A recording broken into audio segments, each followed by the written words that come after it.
Hello, everyone. Welcome back to If Plants Could Talk. This is Garrett. I'm your host. This conversation took place on May 5th, 2023, with my very special guest, Monique Allen. Monique is an author, entrepreneur, professional landscaper, and yoga teacher. She's also a fantastic, like minded human being, plant loving human being that I enjoyed getting to know today. You can find her at thegardencontinuum.com or thelifescapecoach.com. She authored a book called Stop Landscaping, Start Lifescaping. We talked about everything from spirituality to regenerative landscaping. I learned a lot about the regenerative landscaping. She did a great job breaking that down. She's a fantastic educator, and I really feel like we have a lot to learn from her. So I hope you guys enjoy. I really think you will. I want to take a moment to tell you guys about my sponsors. If you scroll down into the description of this episode, you will find links to Mezcala Nursery located in Long Beach, California, Green Touch Nursery located in Bellflower, California. Big shout out to plantly.io. You can type in plantly.io into your web browser or download the free Plantly app on Android or iOS.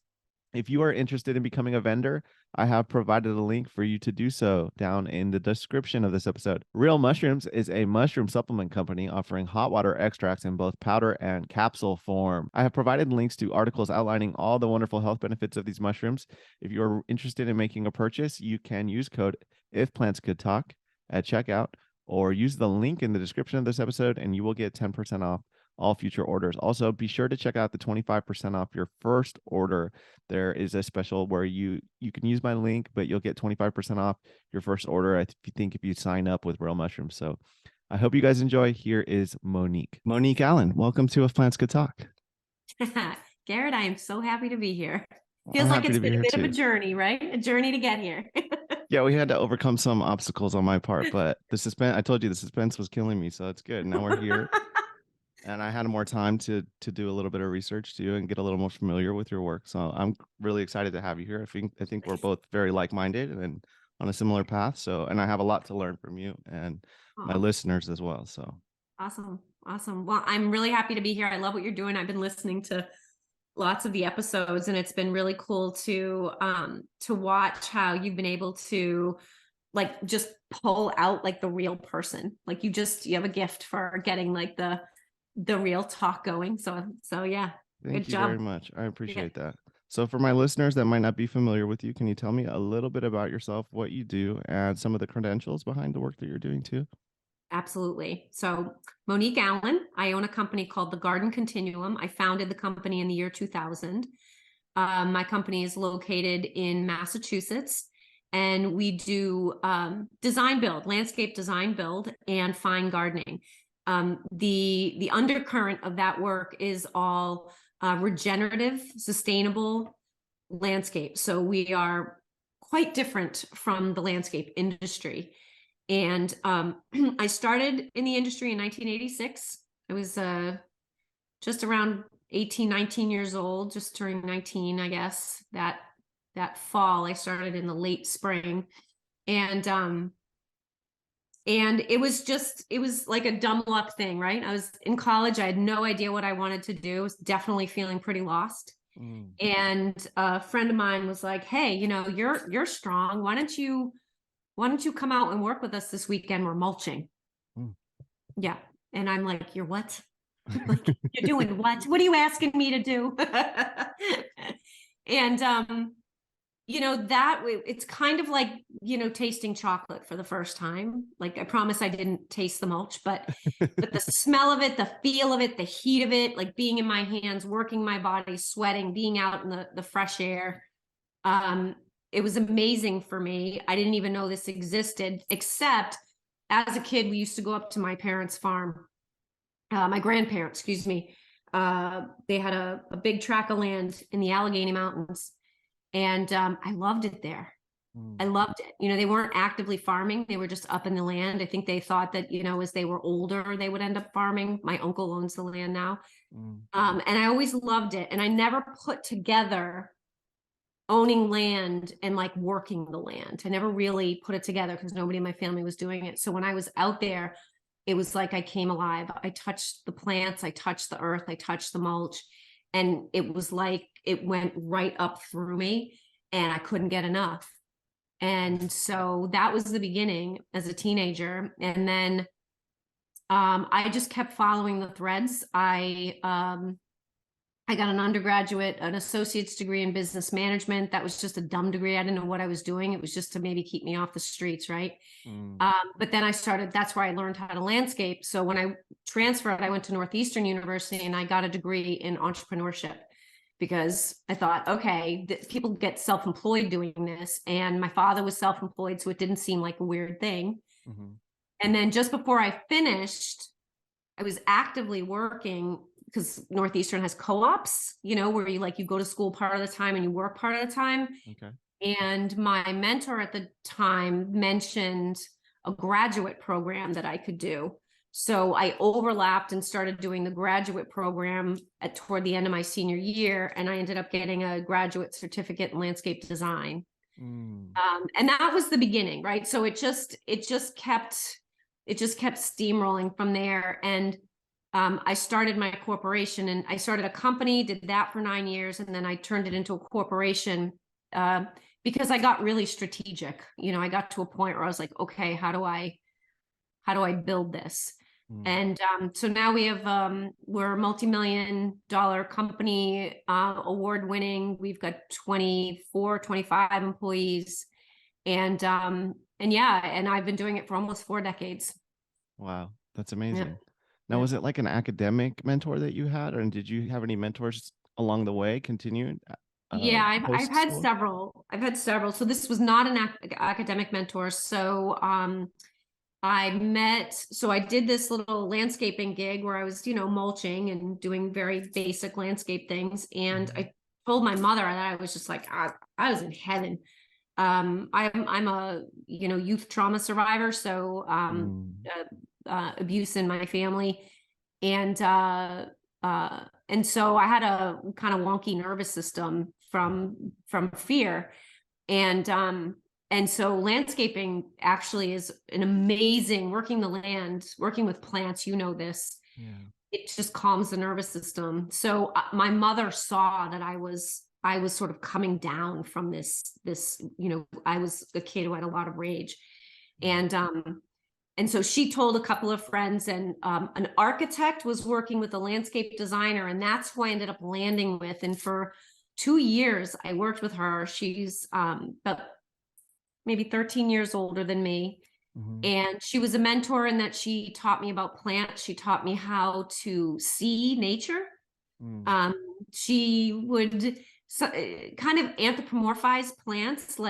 She would say, oh, this one likes dry feet and this one likes wet feet, and this one is happiest when, and she would talk about them in this kind of anthropomorphized way. Yeah. And she gave them personalities. Yeah.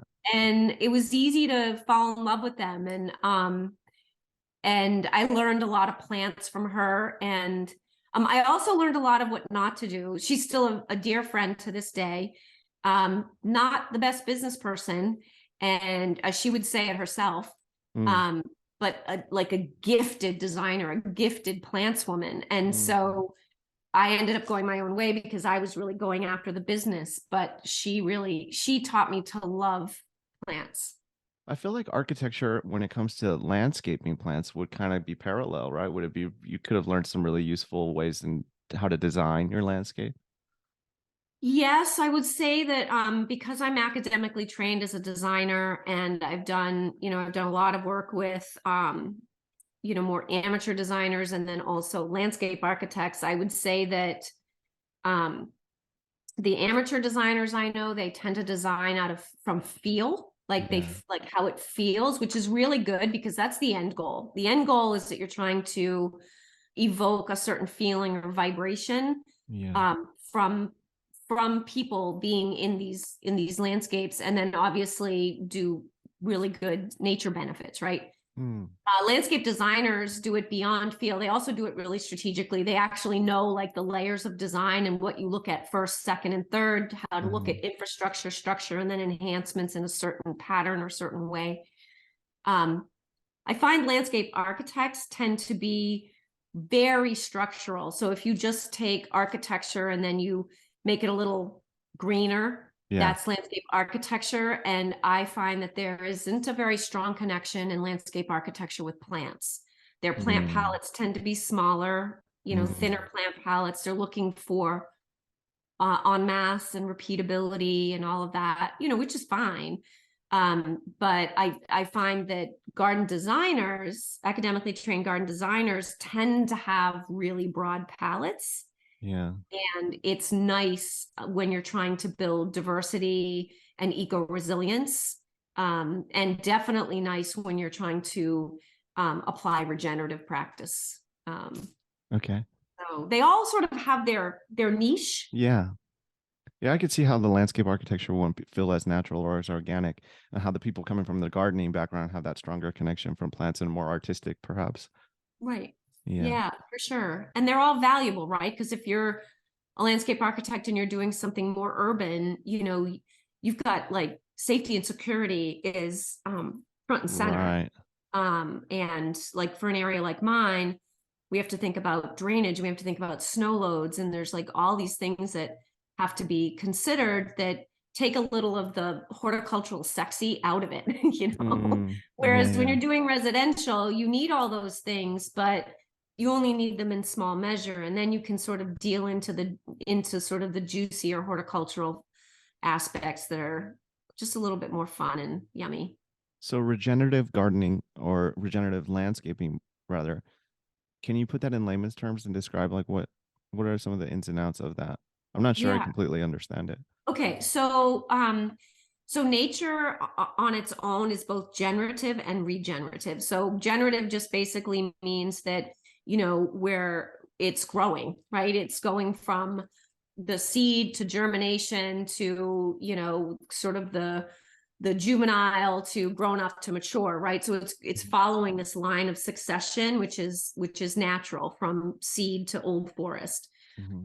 Regenerative is when you have damage, when you have something kind of like knocks succession backwards. So like you have nature events like a flood or a hurricane or, an earthquake, volcanoes, whatever, anything that would destroy the landscape and bring it back down the succession ladder. So if you think of succession as going up like this, something knocks it down and it wants to go back up. That point of being knocked down to starting up again, you need a ton of momentum to go back up, right? If you then take human intervention or human damage, so just look at the construction industry.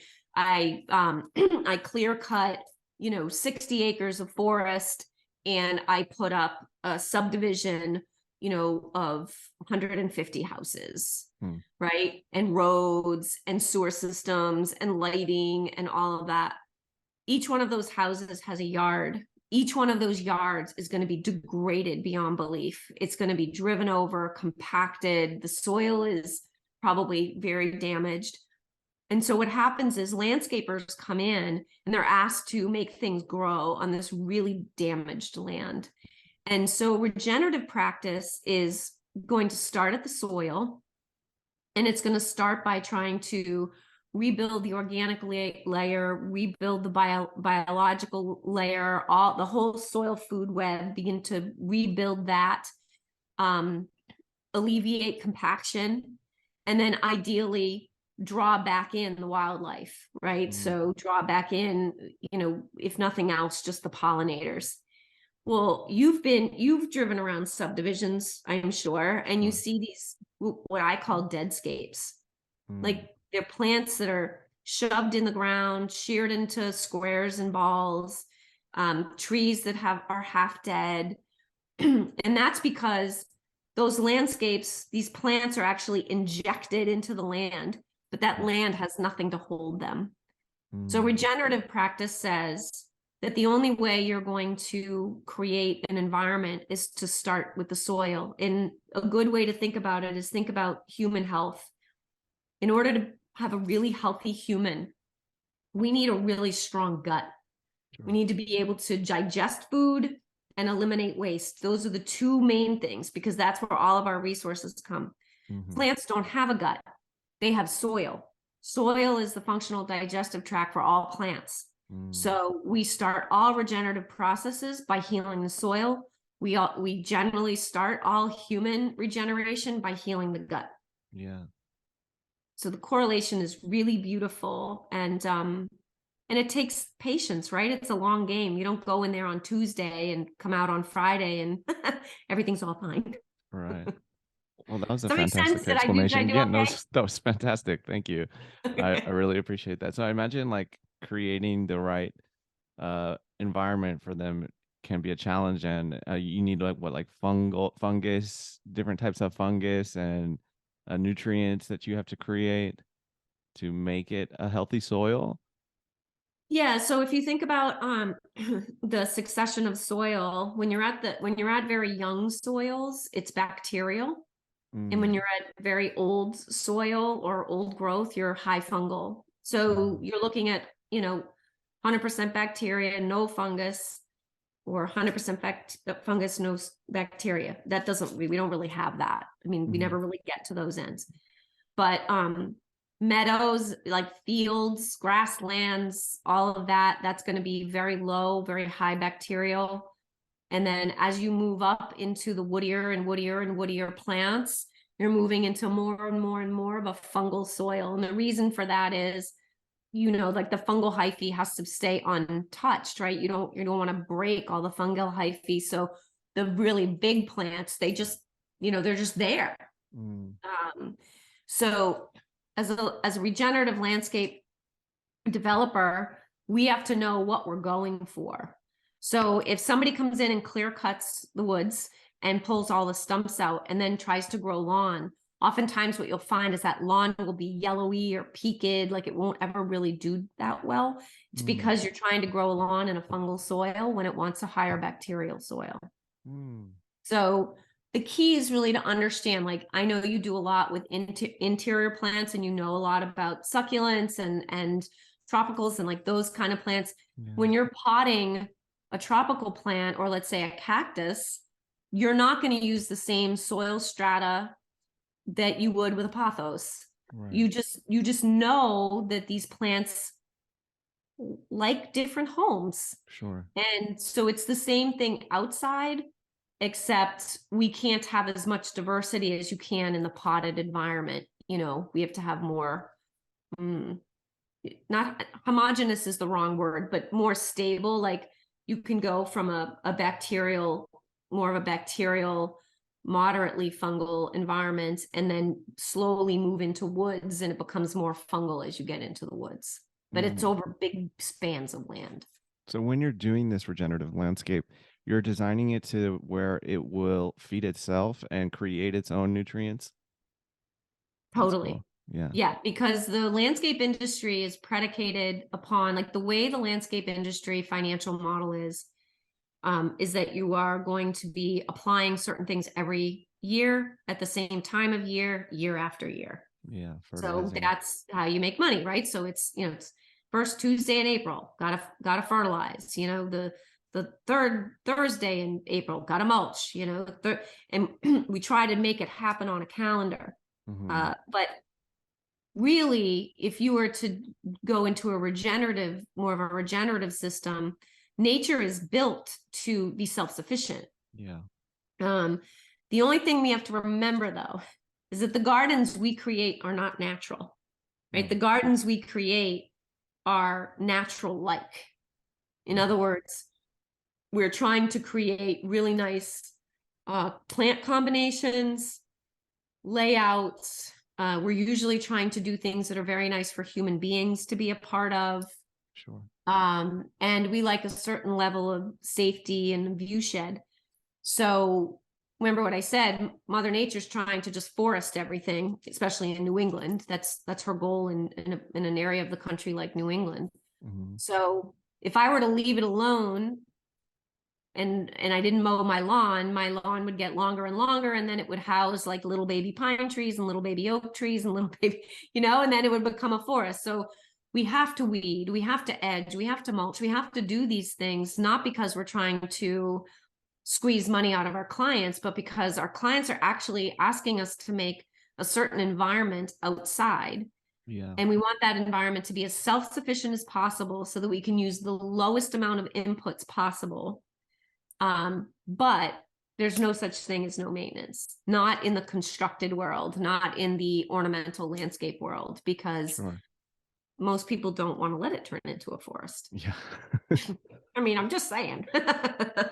How much do you know about this soil crisis? I listened to Sad Guru. He's been kind of yelling it from the mountaintops Yeah. about it's like we're running out of soil soon. Our soil is pretty much dead when it comes to like factory farming. Mhm. How much do you Yeah, know so about that? yeah, I love Sadhguru. I just finished my Sambhavi Mahamudra with him, so Cool. which was really cool. I did his inner engineering program, which I highly recommend for anybody who wants to work on becoming a better human. Nice. Um, he's just, I just think he's beautiful, and he rides a motorcycle, so he's my hero. I He's just a got a badass. Harley. Yeah, I just got a Harley last month, and Did so you?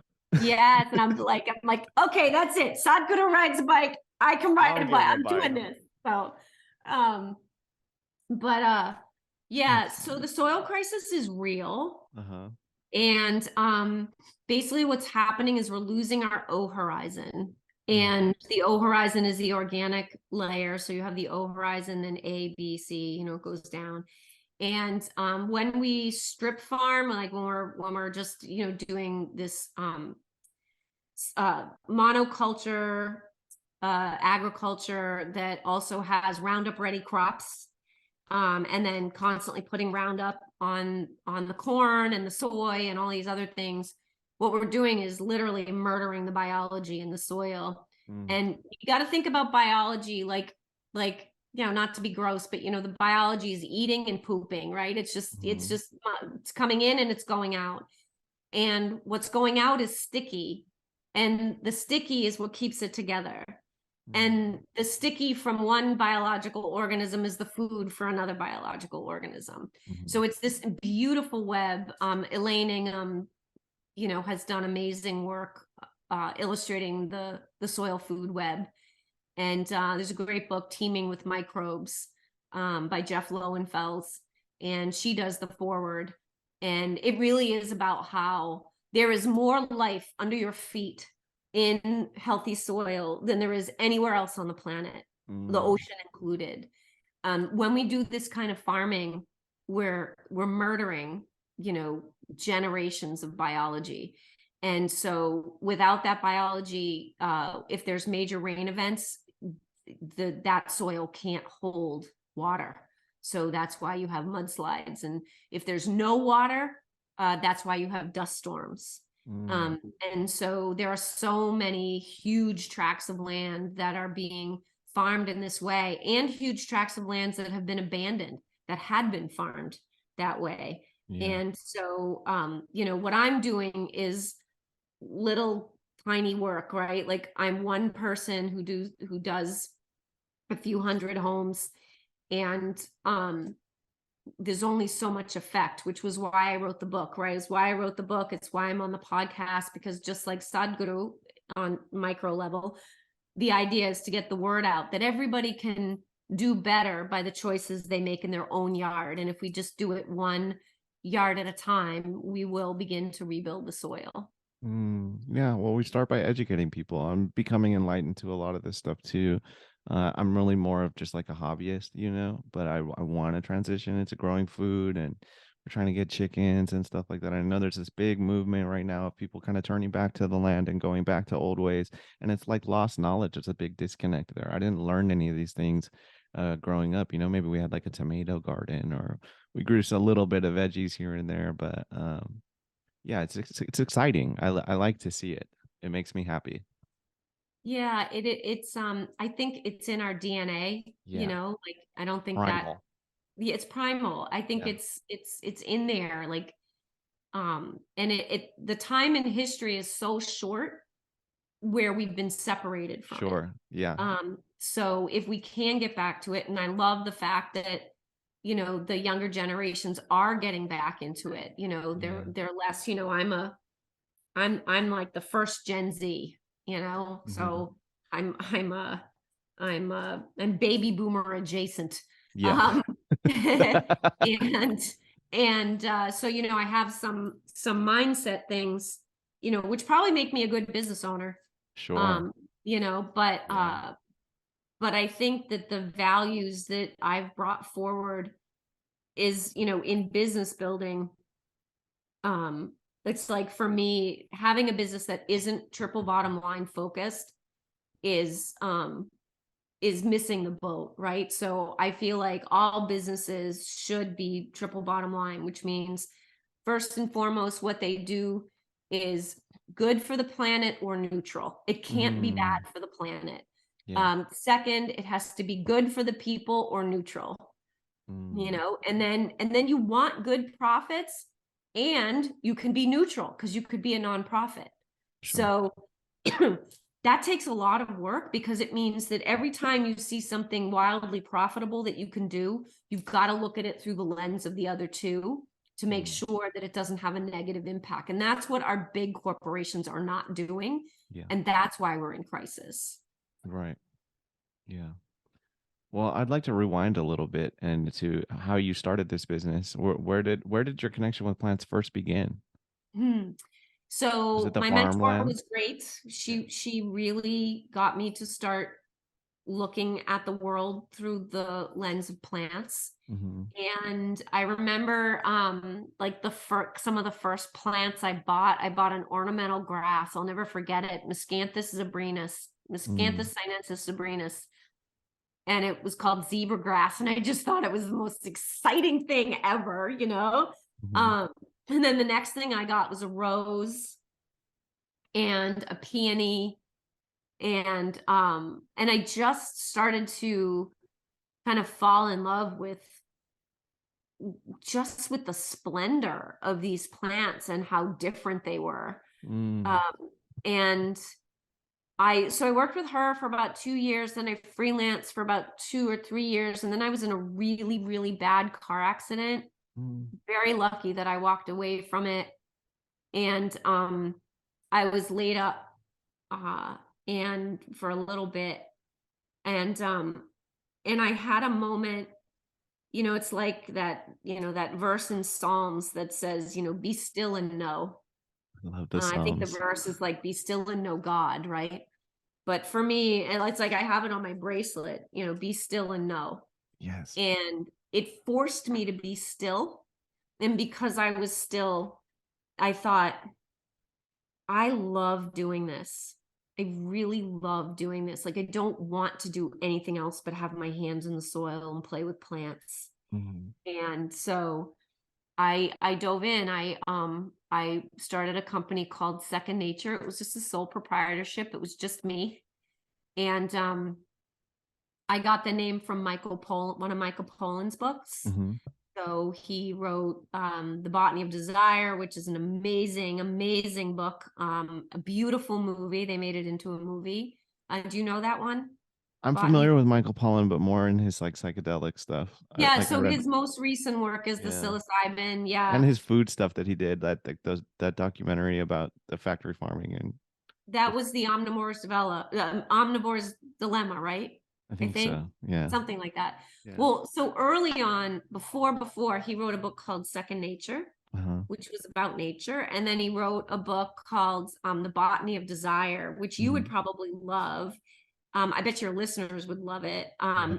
because it's about four botanicals, for horticultural plants that change the world, that Hmm. change the economy. So it was the potato, the apple, the tulip, and marijuana. Mm, And it's really, really beautiful the way he ties our need of foodstuffs and our need of beauty and our need of medicine to mm, the economy and to horticulture. yeah. And that was a turning point for me because I really started to realize kind of the power play that was nature and that we Yes. were missing it, right? You know, all I could think about before that was like, I want to own a Porsche and live in the Yeah. city. Like Right. um, so that was really big. And I started that company. And the reason why I did that company for 9 years, and I think when I turned it into a corporation, I might have had 8 or 9 employees at that point. Mm, And the reason why I turned it into a corporation is because I'd gotten married 3 years before and I was pregnant. mm, And I wanted a buffer between me, my personal life and my business life. And so I wanted the corporate protections. yeah. Um, so I turned it into a corporation. Mm. I don't know if Did I you? answered your question. Yeah, you did. You did great. Did you face any resistance in the early stages of starting your own business? Like, Oh yeah. were you fearful? I heard you say earlier that you were very fearful. How did you overcome some of the fear of the risk involved with that and like take that leap into that? Yeah, that's a great It's like question. five questions in one. Yeah, 5 questions in one. It's a great question. How the heck did you stop being afraid? Um, so I think there were stages. Yeah, So initially when I was just working, it was just a job and nobody questioned me. sure. I think being a woman, not many women were working outside. This Hmm. was the 80s. Hmm. Um, so I got a lot of funny looks, but like, oh, you're kind of cool, you know. Then I bought a pickup truck. I was riding a motorcycle. And so I think people knew that I was a little on the fringes Sure. anyway, and didn't question me all that much. But let me tell you, when I graduated college, if if I had a nickel for everyone who said, "So when are you getting a real job?" Yeah. Um, it was really disheartening. Yeah. I felt like nobody could see that what I was doing was a real job. It was hard Mm. work. It was grueling work. Um, my mother was just a rock star. She was so supportive. My dad, I think, was supportive of the idea that I wanted to be self-employed. My dad owned a commercial air conditioning and refrigeration company. He was an immigrant from the Middle East. So I'm a first generation Syrian Armenian. And my dad was upset that I was not taking over his business. Mm, I was the firstborn, and I was lucky to be a Middle Eastern firstborn and be treated as well as I was. sure. Um, my father always felt I was capable, which was great. But he was brutal. He was brutal. Um, so That cultural, traditional type of Middle I Eastern think, father. yeah, cultural, but also like my father's the youngest of 4. His father died when he was 14. My father was brutally Mm, beaten as a child. So my yeah. brother and I were beaten as children. And, my father wasn't a drunk that put cigars out on us, but if we ever did anything wrong, I mean, you got the shit beat out of you. It was awful. And, um, you know, so it was hard. And I think Yeah. i think on some level I felt fearful in my own body. Yeah. So when it came to something like starting a business, that was like, oh, I can handle that fear, Right. right? I've been through Like, so much. Yeah. yeah. But I think the thing that was mostly disheartening, and I think it took me a whole decade to get past it, was that people didn't respect what I did. Sure. They Like, I was a dirt worker. Yeah. um, I couldn't go out for drinks after work unless I was going out for drinks with a bunch of landscapers. Because seriously, I would meet my friends at a bar and I had dirty knees, dirt under my fingernails. I probably had dirt smeared on my face, bugs crawling in my hair. Like, you know, and with Especially this back then, hair, huh? it could be like a week with the bugs in my hair, right? So I think I would say that the thing that got me through it is that I had a natural audacity. Yeah. Like, I think I dug into that audacity. Where it got a bit harder is when I think where it got harder is when I realized that I didn't want to do it the way other people were doing it. Yeah. Like, I didn't want to follow the standard business model, Sure. and I got a lot of pushback. I got pushback kind of all around, and like, you can't do it that way. Don't That's draw outside the not. lines. I was definitely jumping out of the box. People kept trying to put me back in it. I was coloring out of the lines. They tell me to get, Yeah. you Yeah. know, um, but I can't, I don't know, Garrett. Like, I just wouldn't stop. I think it was something in me knew that I had to break the paradigm, Yes. that I was uncomfortable in myself. And I kept saying to myself, if I'm uncomfortable, other people must be uncomfortable. Yeah. So I would say to anybody who was thinking about, and there's two sides to this, right? Like, to be clear, not to get overly in this, but in the coaching side of my business, what I talk about a lot to people is that it is very easy to start something through the heat of passion, that fire of Yes. passion. All right. Yes. You can forge anything with Yes. passion, Uh-huh. right? But passion is hyper consumptive. Like, it really will just consume, consume, consume. So you need a ton of resources to keep passion going. Yeah. So what happens is passion will not get you through the long haul. It'll get you started Right? though. It'll get you started. It will get you started, and it's Uh-huh. awesome. Uh-huh. But what, a joke that I often, will say is that, if you want to kill your passion, marry it or open a business doing it. Mm. Because passion will not get you through. I'm 25 years married.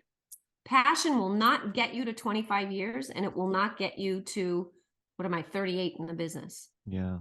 It won't. It's a different energy source. It's grit, it's resilience, it's being able to think out of the box, it's doing your own personal shadow work. Yeah. Yeah. It's looking fear in the face. It's having good mentors, listening to great podcasts. It's like never allowing isolation to come in and steal your thunder, and then what happens is then you nurture passion so that it can come in and give you a little shot of, A little dose. little shot of spice and juice, and you go a Uh-huh. little, and then passion goes away. Then you get up and you wash the dishes. You Yeah. weed, you do the thing that's not so sexy. Yeah. Well, Um, I love that you said that because it's something I needed to hear. Like I started a business a couple years back, and I was fresh out of getting sober again, and I had this very traumatic part of my life kind of fuel me wanting. I had something to prove, right? And passion dwindled, and it's kind of fallen down to the side, and it's hard for me to find that passion again. It's hard for me, mm, it's like for me, it takes something traumatic or dramatic, some horrific experience. It happens, just that's life. It happens every few years, and then once one of those things happens, then that I'm lit back on fire again, and I'm diving back into it. But maintaining it has been a challenge. Even when it comes to the podcast, this podcast came out of a very dark place, and mm. I'm not in as dark of a place anymore, and so it's hard for me to stay motivated. Oh, that I is, like that nurturing passion that you said. yeah, yeah. And I love the fact that you can actually see that in yourself, Thank you. because that's a huge part of it. Like, to just be able to see that's like, wait a second. So I see my cycle. I have to face plant or walk into a wall or hit Yeah. myself with a frying pan.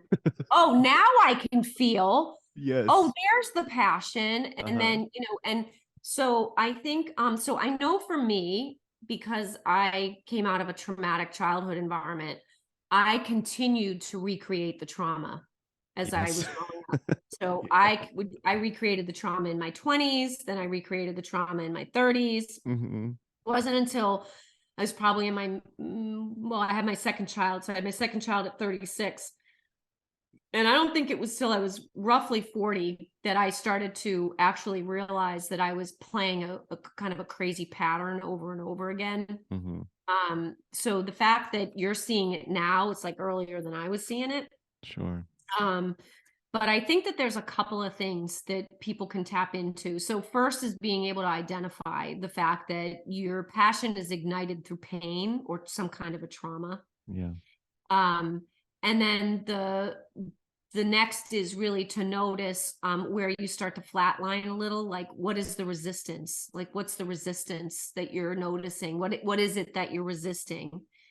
And then I think that nurturing passion comes from allowing yourself really positive ways to recharge. So for me, it became yoga. Mm. Before yoga, so I was a dancer, that was really big. And then for a long time, it was bodybuilding, that was big. I'll tell you, raising children will make sure that you find your outlets. Yeah. But now for me, yoga really has been the piece, right? It's like go back to the mat and get still, reconnect with my breath, and then sort of remind myself, just like you just sort of remind yourself about those passions. You've got to bring them forward. So for you, it might be something like thinking about the gift that you're giving this community by having this podcast. Who is the person who's just coming out of a recovery that needs to hear that they're not alone because you went through something similar and look at what you're doing now? Or hearing my story and hearing that, being an abused child, doesn't mean that I have to, hide in the shadows. I can actually be the employer of 25 people. Yeah. So I think that nurturing of passion is important, but it's also deliberate. And so whatever it is, like you might love to rollerblade, you might love to, stand up paddleboard, like whatever it is, like what's the thing that would allow you to keep going back to that stillness so that your brain has a moment to relax. And when your brain relaxes, your heart opens up, and that's where passion lives. It doesn't live in your brain. Yeah. So it sounds like taking a step back from whatever this business that you're focused on could be beneficial as well, and trying some of these other hobbies or things that you like to do, things that you enjoy. Yeah, things that spark your heart, right? Yeah. So funny that I would own a landscape company. One of the things that really sparks my heart is growing food. Mm. So I can come home at the end of the day and I have this beautiful potager garden with 8, big, tall, raised box beds, that are like 6 feet by 8 or 4 by 8 feet. Mm. Um, and that I can go there after work. Like sometimes I feel so beat up after work, right? I'm Yeah. just so beat up. And I go there and I see that the peas are doing their thing, and I pick peas and I'm eating them and I'm weeding and there's a strawberry, and and it's just Mm. like this thing that just like it makes me so happy. And so am I passionate about being an employer? No, but I'm reconnecting to feeling whole as a human being Mm. and knowing that I need to do that. I need to feel the freshness of that food. I need to sleep well. I need to hydrate well. I need to, like, I have to be committed to those things, and then know that I'm going to go back to being employer the next day. Remind myself that triple bottom line includes people, Mm. right? I can't have triple bottom line and hate my people. It Yeah. doesn't work. So yeah, you have to step back. You have to have things that are outside work. And I think the younger generation, certainly Gen Z, but also millennials, are understanding that this work ethic that the Generation X and baby boomers put out there is bullshit. Yeah. It's bullshit. Like why does a landscape company have to work 55, 60 hours a week? Yeah. Right? It's ridiculous. Do you know that like this is the first year that I've actually constructed my company to only work 40 hours a week? That's great. Right? Like, But and 40 wow, hours is still long, that's a lot. right? Still. That's long. Yeah. But the industry will tell you you can't make it work without doing, you know, Monday through Saturday, 10 hours a day. Yeah. 20 years ago, more than 20 years ago, I said, yeah, hell to the no. I'm not working weekends. Mm-hmm. People told me you'll never make it. I Right. told people I'm not working in the winter. I'm Yeah. not doing it. I don't want to snowplow. I don't want to, they're like, you'll never make it. Mm. Yeah, hello. I'm I've made it. Yeah. Yeah. Yeah. I would rather struggle working 3 to 4 days a week and have that extra time with my son, and be able to come back to the land and be able to tend the land than, have that extra little bit of comfort, But yeah, I find my life to be a lot more fulfilling when I decided I didn't need to grind so much. And it might Right. it might be like a little bit of a setback, but I feel like it's giving me the time to find what it is I truly want to do. And it's not work my ass off, and it's not burning myself out. Because I burn out. People, I feel like you probably do too. Highly emotional, spiritual humans tend to burn out rather easily, right? From especially if you're in contact with the public Yeah, a lot. you need meaning. You need Yeah. meaning, and your son will give you more meaning Yes. than 4 hours more work, Right. and the time you have with your son at the age, whatever, how old is he now? He's 3. He's 3. So like, oh my gosh, that's so precious. And that Right. is fleeting, and they change so much. And I think one of the regrets that I have is that in the later years of my kid's life, I wasn't around as much. In the Mm. early years, I was really around. I built this building on my property so that this used to be my company was in here. Oh, cool. Um, and I hired a nanny, and I wanted to have my children at home. I wanted to nurse for a really long time. I always wanted to be available for my children. And I was able to totally construct my business around being a mother. That's cool. And so it's like what you're doing. You're saying, I'd rather work fewer hours so that I have the maximum amount of hours that I can with my son.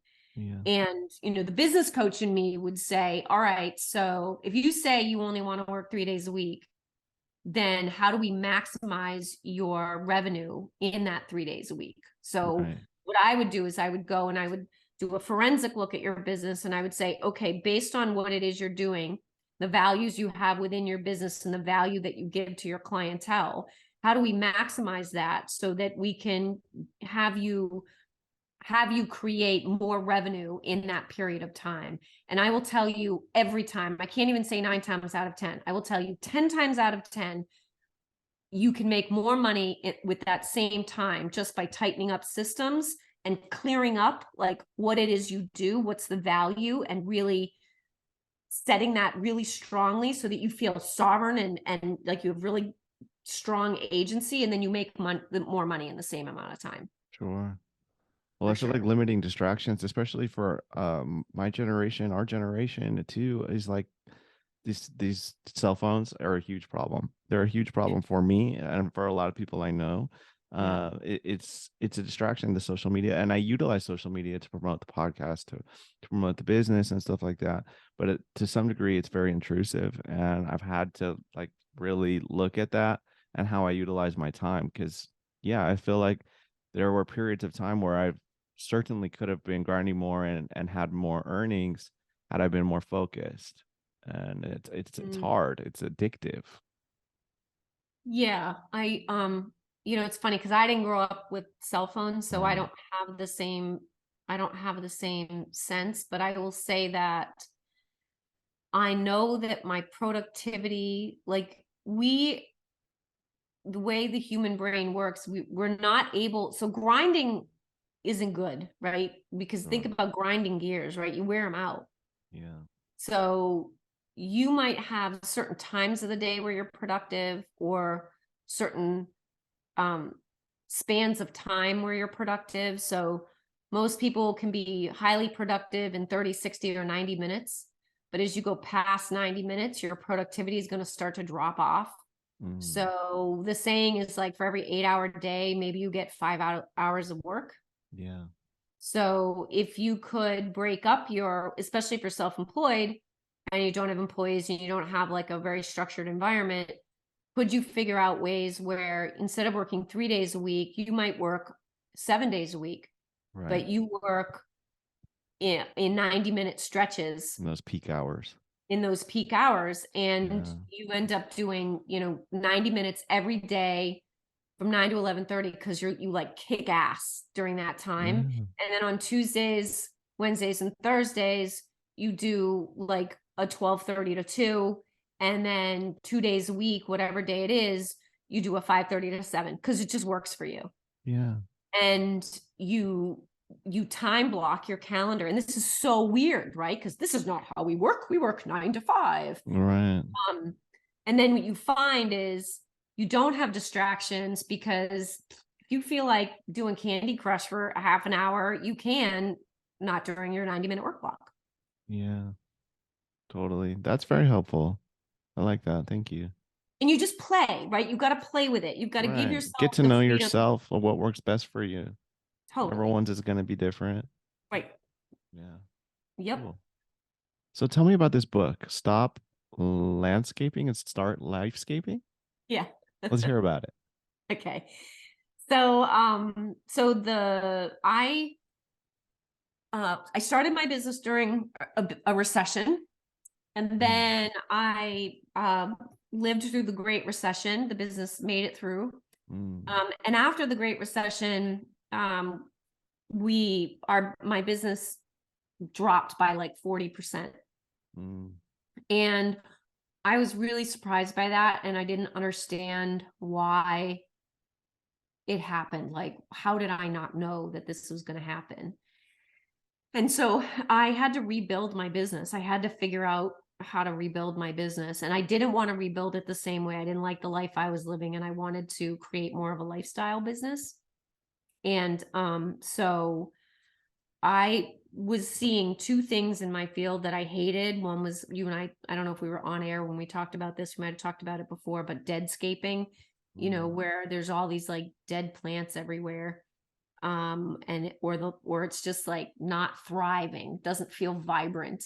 Yeah. And on the other side, because of, all the big box stores and all the HD TVs and DIY networks and all of that. The other thing I was seeing was featurescaping. It was like one feature on top of another feature.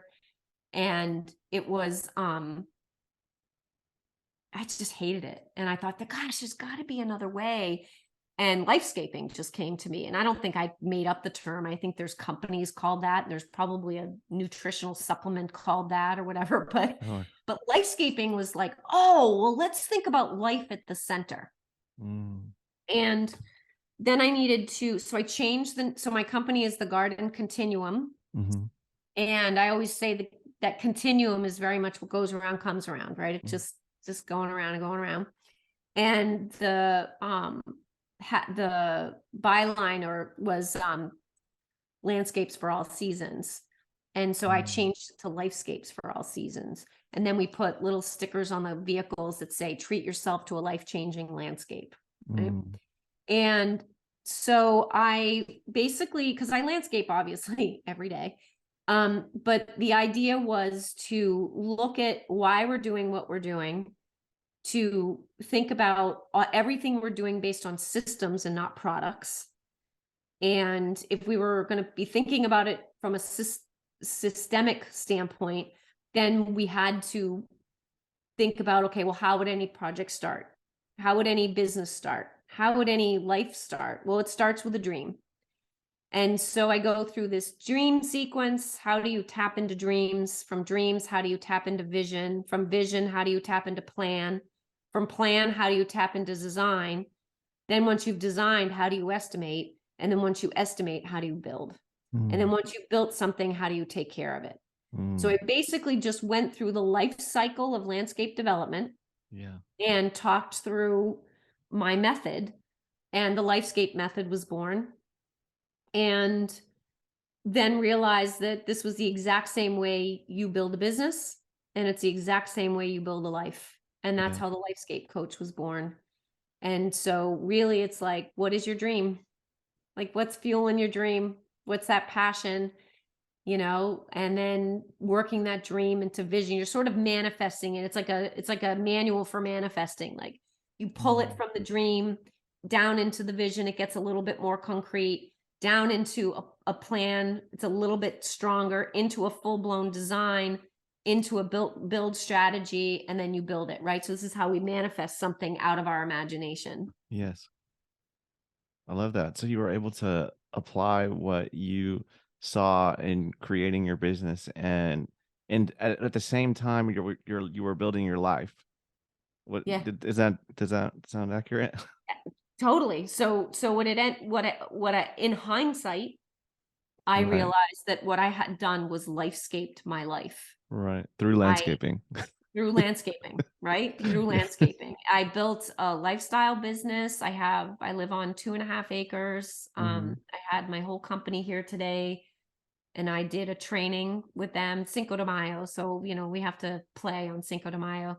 Mm, Um, and I'm blessed. And landscaping was my vehicle, was my revenue vehicle.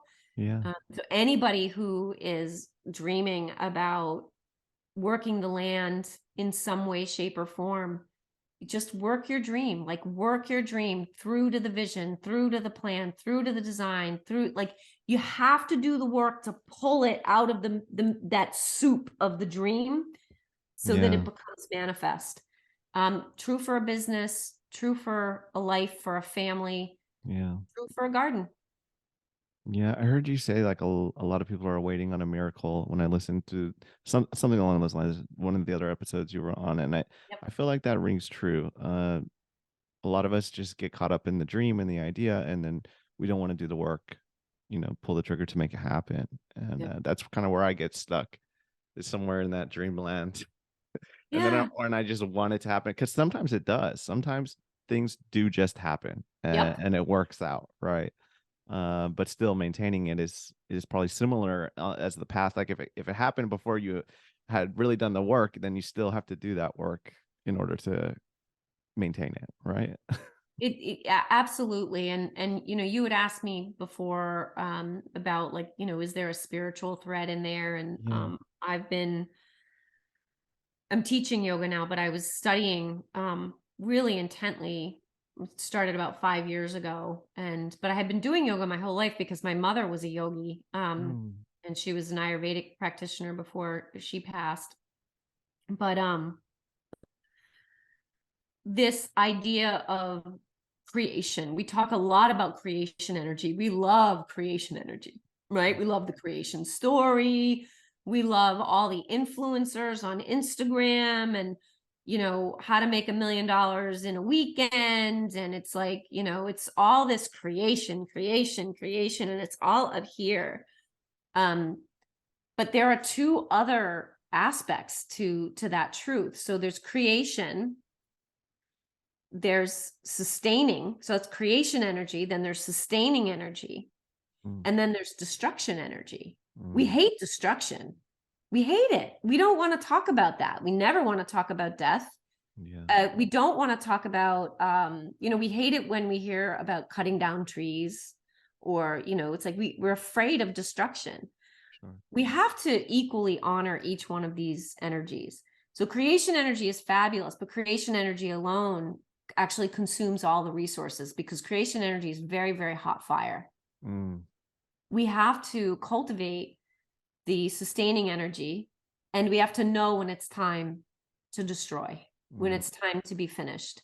And if you look at the sort of like the god pantheon of, in India, and I might get this wrong, so anyone who is of the, Hindu or Indian culture, just forgive me if I get this a little bit wrong, but you have Brahma, who's, he's the creator, and you have his consort is Saraswati. She's the beauty, all the beauty.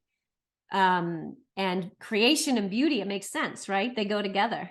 mm, The power of creation and the beauty of song, like these are the things that kind of create that beautiful energy. yeah. And then I'm just going to jump over sustaining for a minute, because that's the part everybody really struggles with.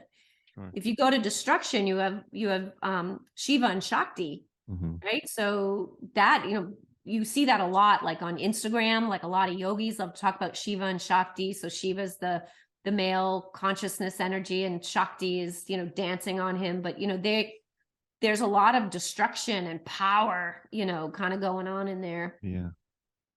But in the center is Vishnu and Lakshmi. And the sustainer energy, right? The preserver of the world. That's the biggest energy. Mm, And the energy that's with it is abundance. mm, Abundance hangs out with sustaining energy. sure. So think about it. You can make the most gorgeous car ever, but if you have no idea how to maintain it, you need a mechanic, Yeah. right? Yeah. And you're not going to offshore mechanics. you're not going to offshore the gardeners. You're going to, you can try to offshore all of the food production, but then we have Sadhguru's, issue. We're murdering the land. Sure. But if we could all bring that sustainer energy into our own homes, into our own businesses, if we could empower ourselves to be sustainers and maintainers, this is how we attract money. This is how we attract the energy of abundance. Yes. So it's a beautiful story, and maybe I have it partly wrong. It shores me up when I think that the bulk of my income has been gardening. The bulk of my gardening is weeding.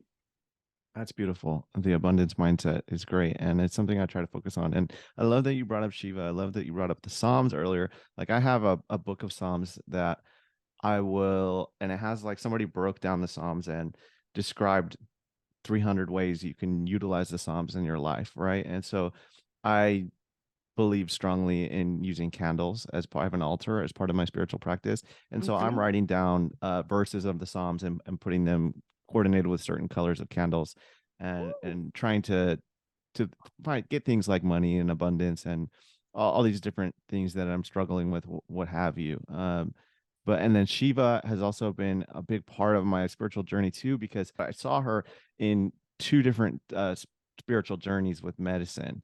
I kept seeing her. She kept reappearing, and I wasn't quite sure of the meaning. I'm sure I Googled it, but I feel a strong connection to Shiva. So Shiva's the man and Shakti's the woman. The eight So, arm. Oh, okay, him. Yeah. So Did I say you were her? seeing him. Yeah, You were him. seeing Eight him. Yeah. arms. Yeah. Yeah. Yeah. Yeah. So it's Yeah. cool that you brought those up. Yeah. It's neat stuff, I think Yeah. I think you could study it, and certainly there are scholars out there that have studied all this, for a lifetime and know way more than me, who's, studied it for a blip in time. But Sure. I do think those kinds of things that anchor you in, like if you doing this exercise that you're doing with the Psalms, right? Mhm. Like it's not about being Christian. It's not about being Hindu. It's about something that is steeped actually in passion. It's steeped in condensed flavor, condensed energy. And we need that because so much of our life can feel really mundane. I got to Yeah. go to work. I got to come back for work. I got to go grocery shopping. I got to do my laundry. Like it just doesn't feel, and then you do this project to really understand the Psalms and see if you can work it into color, work it into scent, work it into motivations and inspirations at your altar. Like those are the kinds of things when we were talking about like nurturing passion. Those are the kinds of things we bring to the altar. Those are the kinds of things that we bring to whatever way we want to express our spirituality. Because I actually just did a video on my Instagram about this. It's like we have to feel into what's next, not think it. Yes. Right? Like, yes, we're going to have thoughts, but you want to lead, you want to chest lead, not forehead lead, and you want to be more heart mind.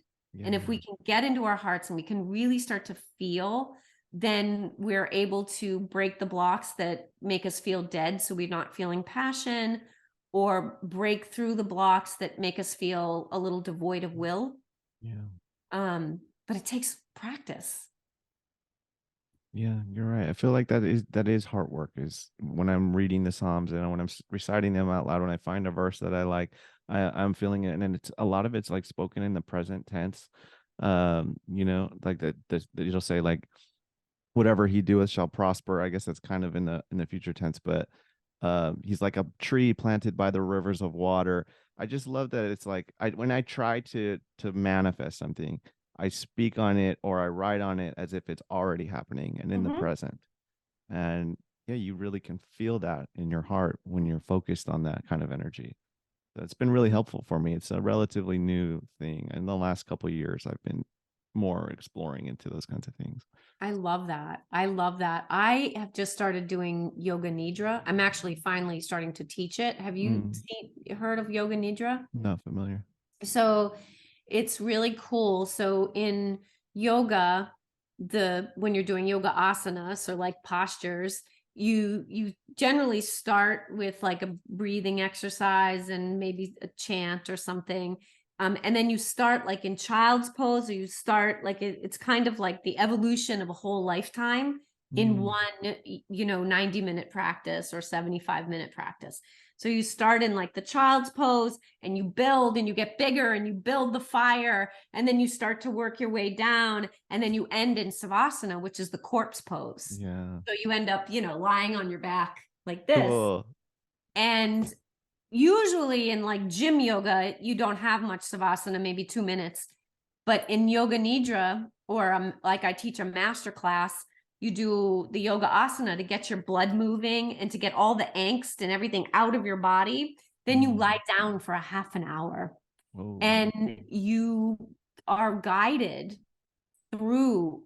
So I will guide you entirely through a journey through your body, through a body scan. And when you begin, you do something called a sankalpa. You have a sankalpa in your mind, and the sankalpa is it's born of the heart, bound by time. And so it's like, what is the thing? What is the feeling or the thing or the embodiment that you want? So it might be, I'm a blessing to everyone in my life. I'm a blessing to my son. I am abundant and fruitful for the people in my life. Right? It's positive. There's It's that present short. tense. Yep, present tense, just like you said. Yeah. Born of the heart, right? So it's not, I have a Porsche, even though I would love to have one, but it's not usually what I say. I don't know why I want a Porsche. I just want one, right? I want to have the Harley. Maybe someday I'll have a Porsche. I don't know, but goofy things. But then you do your whole nidra, you go through this whole journey, and at the end you recall your sankalpa. And the idea is that you're sort of implanting this manifest desire, this desire of embodiment in the practice. And you might work with the same exact sankalpa for 40 days, as an austerity. And it's really cool. And the thing that is really cool about it is that for like every hour of nidra that you do, it's like getting something like 3 or 4 hours of sleep, because you go into this different brainwave state, which is like sleep. That's You gotta similar look to like into it. sound baths. Yeah, sound baths, Yeah. they say you get the equivalent of some kind of rest, some kind of deep rest. Yeah. That's cool. So do you teach these types of things only in person, or? I only do them in person.